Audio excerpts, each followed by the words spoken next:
Evet arkadaşlar, herkese merhaba. Şu anda Fasilis Antik Kenti'nin bir arka tarafında bulunan sur gibi, duvar gibi bir kazı çalışmalarının olduğu bölgedeyim. Evet, öncelikle size Faselis isminin nereden geldiğiyle alakalı birkaç rivayetle ilgili bir şeyler söyleyeceğim. Faselis kenti diğer Anadolu ve Luvi kültürlerinden kalma bir isimle bir benzerliği taşımıyor.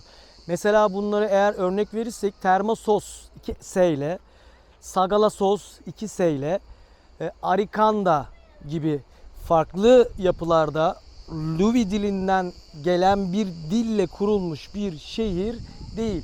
Bu Faselis ismi bizim bir rivayete göre Faselis'in anlamı eski Luvi diline göre fasulye anlamına gelmektedir. Peki bu fasulye anlamına gelmesi demek bu civarda bir fasulye üretiminden kaynaklandığıyla alakalı herhangi bir teknik bilgi karşımızda yok. Fakat Faselis antik kentinde daha önceden kendi bu ticaret limanında kendi ürettikleri geminin şekilleri fasulyeye benzer bir şekilmiş. Yani genel olarak burada bir fasulye üretilmediği için isminin oradan geldiği rivayet ediliyor. Bilmiyorum ne kadar inandınız, ben inandım ama.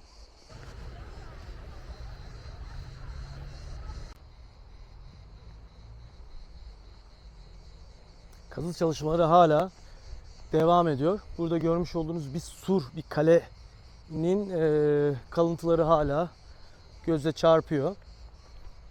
Şöyle yaparsak zaten görebiliyor olacaksınız. Şöyle iç tarafa doğru.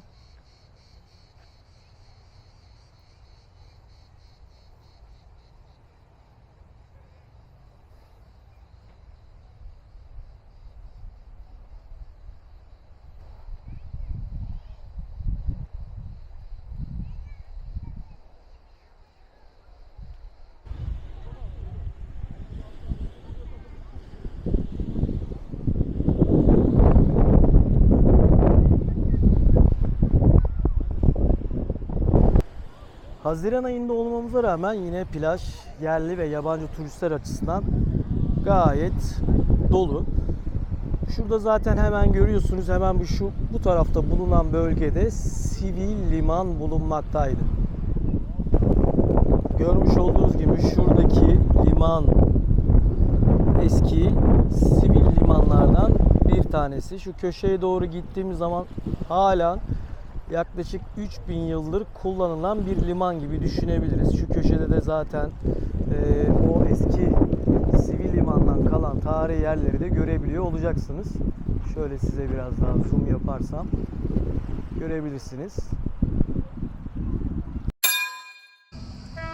Karşıda görmüş olduğunuz limandan buraya doğru görmüş olduğunuz şöyle bu yol sizi ta şehrin merkezine kadar, Agora'ya kadar götürüyor.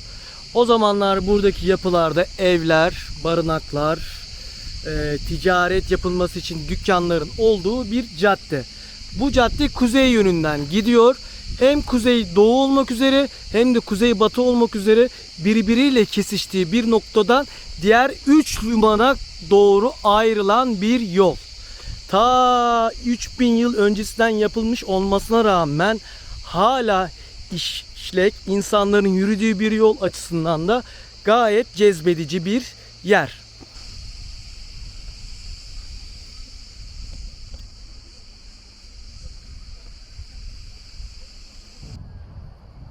Görmüş olduğunuz gibi 3 tane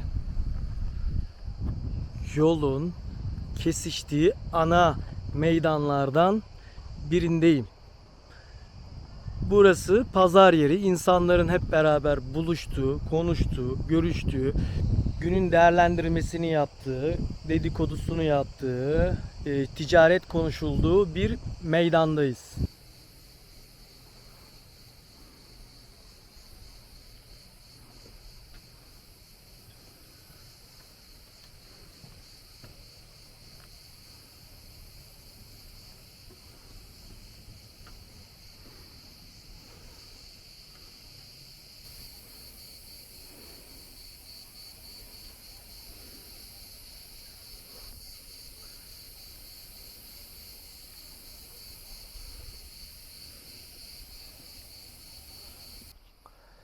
Evet, şu anda Faselis Antik Kenti'nin tiyatrosundayız.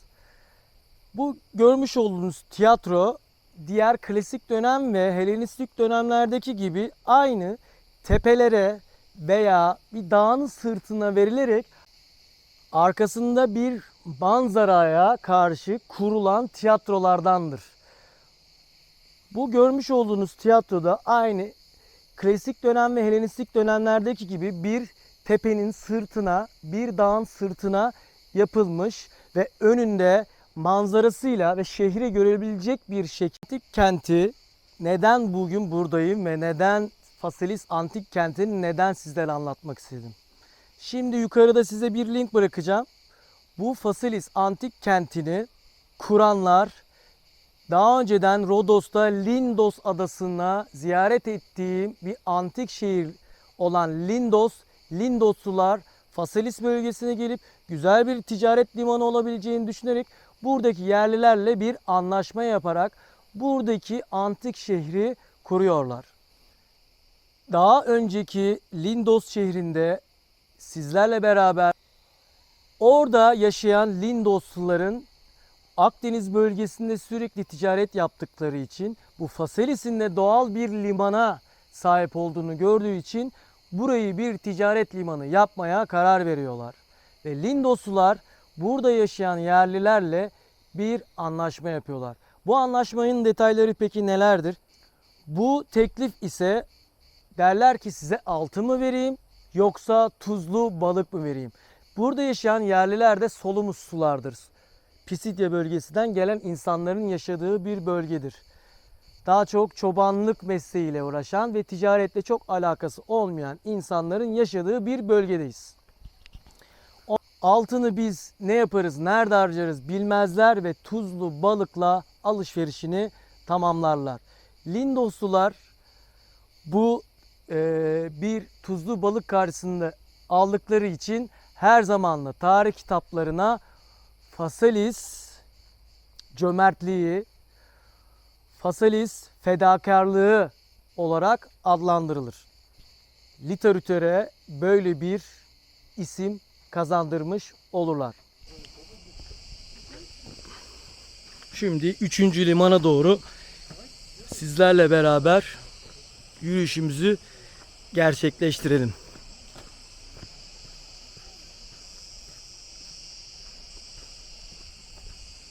İki limanla olan bağlantısı ne kadar geniş ve büyük yapmışlar. Anlaşılıyor ki Faselis Antik Kenti gerçekten de ticaret bakımından çok gelişmiş bir şehir olduğunu bu kadar geniş bulvarlar yapmasından dahi anlaşılıyor.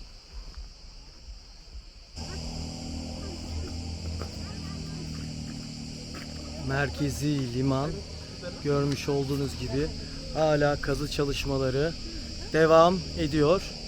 İnsanlarımız yine etraflıca yüzüyorlar. Şurada şu şekilde diğer limanı bu şekilde görebilirsiniz.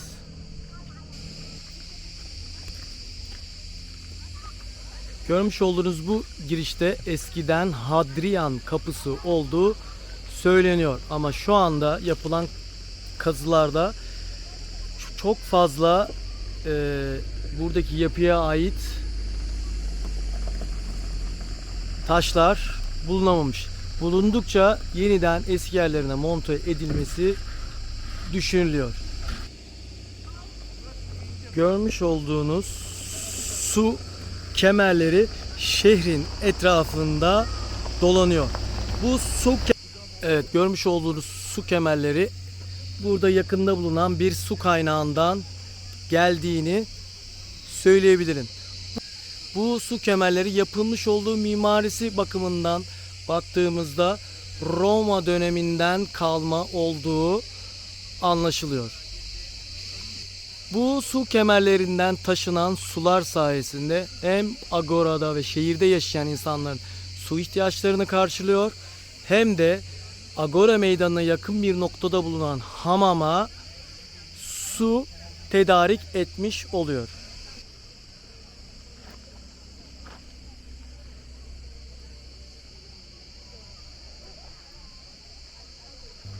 Fasalis antik kentinin bir özelliği de birçok Roma imparatorunun, hatta İskender'in bile burada bir dönem yaşadığı ve ziyaret ettiği söylenir.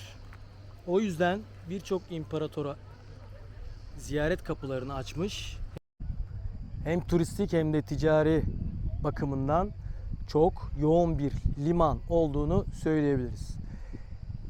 İskender, Büyük İskender, Alexander the Great bir kış dönemini başka seferlere gitmeden önce Fasalis antik kentinde bir kış dönemini geçirdiği tarih kitaplarında yazmaktadır. Yazmış olduğu kitaplarda da İskender'in bir kış dönemine burada geldiğini, Pamfilya bölgesinde seferler düzenlenmeden önce burada bulunan askerlerin dinlenmesi, kışını burada geçirmesi, hasta olanları iyileşmesini beklemiş ve buradan sonra Pamfilya bölgesinden seferlerine devam etmiştir. Rivayet odur ki birkaç tane rivayet var. Rivayetlerden bir tanesi askerlerin hasta olup burada dinlenip bir sonraki seferlere daha güçlü çıkması için beklediği. İkincisi bu koyu, buradaki bulunan bölgeyi çok sevmiş olması ve kışı o yüzden burada geçirmek istediği. Üçüncü, su kemerini takip ederek hamamın nerede olduğunu şimdi bulmaya çalışıyorum. Şimdi de etrafında yine antik şehirden kalma evler, binalar hala duruyor görmüş olduğunuz gibi. Kazı çalışmaları devam ettiği için burada bulunan herhangi taş yapılarını çıkarıp restore edip tekrar orijinal yerine takmaya çalışıyorlar, koymaya çalışıyorlar. O yüzden aradaki farkı zaten diğer kayalıklarla olan kaya parçalarıyla farkı anlarsınız. Fasalis kenti diğer bulunan Likya bölgesi ve Pamfilya ve Pisidya bölgelerinden ayıran birkaç tane özelliği var. Bunlardan bir tanesi Likya bölgesine bu kadar yakın olmasına rağmen buradaki mimarilerde Pamfilya etkisi, yani Perge gibi, Side antik kenti gibi kentlerdeki mimari desenleri burada karşılaşabilirsiniz. Ama Fasalis kenti Likya bölgesine biraz daha yakındır. Ve Likya bölgesine yakın olmasına rağmen Likya Birliği yaklaşık 1000 yıl boyunca var olmuş olmasına rağmen sadece 30 yıllık bir Likya Birliği'nde bulunmuşlardır. Kendilerini hiçbir zaman için bir Likyalı görmemişlerdir ama Likyalılardan ayrı olarak da görmemişlerdir. O yüzden bu Likya bölgesine ve Likya'daki bulunan diğer antik kentlerden biraz daha farklılıkları var. Diğer bir fark ise hem Lindos bölgesinden gelen tüccarların ve aynı zamanda Pisidya bölgesinden kalan Solumusluların yaşadığı bir kozmopolit bir şehir. Su kemerini takip ettim ve Roma hamamıyla karşı karşıya geldim. Şimdi bulunmuş olduğumuz bölge bir hamam, Roma hamamı. Ama bunu Roma hamamı demek sadece demek çünkü o zaman dönemin kültüründe mutlaka, çünkü ticaret limanlarının olduğu yerde duş almak, yıkamak, rahatlamak tamamıyla o dönemin bir kültür parçalarından bir tanesiydi. Burası eskiden hamamdı ama bu duvar parçalarının tamamı eskiden tabii ki mermerdi. Hala o mermer parçalarını yerde görebiliyor olacaksınız. Şurada şöyle bulunduğum noktalarda şöyle de baktığınız zaman o suyun ısındığı bölge hemen hemen buranın böyle bu şekilde aşağısındaydı. Bu görmüş olduğunuz mermerlerin yanında odunlar pişerek üstten geçen tabakada suyun ısınmasını sağlıyordu. O hamamın içinde bulunan küçük bir havuz. Burada insanlar dinlence sıcak suyun içerisinde yıkanıyorlardı ve duş alıyorlardı. Böyle bir girişini de şuradan şu şekilde size göstermiş. Az önce de sizlere bahsetmiştim. Bakın şu alt bölmede işte o suyun ısındığı bölge, suyun akışkanlık sağladığı, suyun ısınarak üst taraftaki bölgelere suyun gezdiği bölgeler. Şu anda hemen altımda hepsi.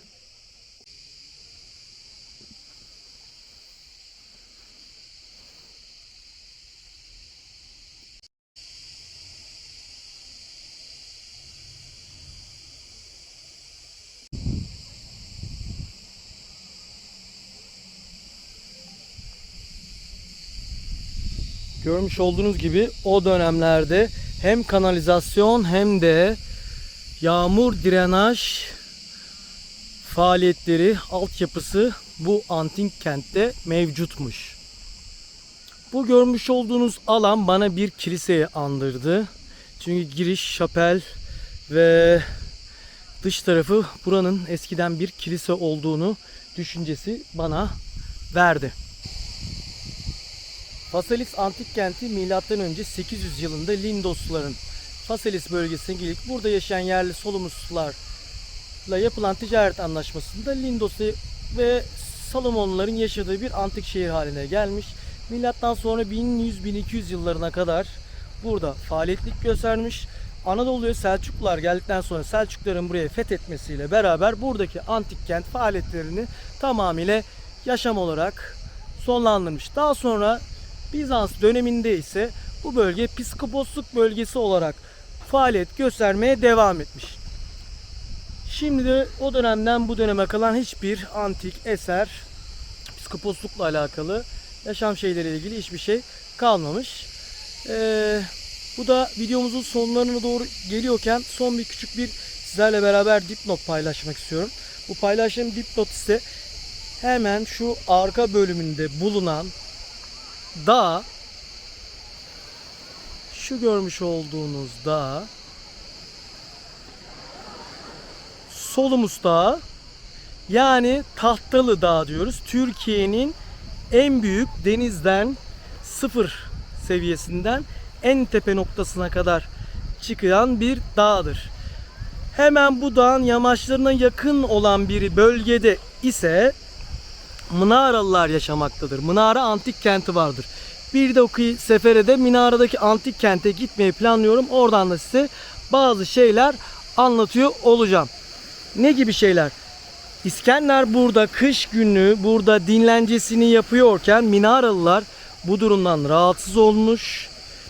Buradaki İskender'in bulunduğu garnizona yağmalar yapmaya başlamış. Buradaki askerleri tedirgin etmiş ve İskender bir gün kalkmış Minara'yı fethetmiş.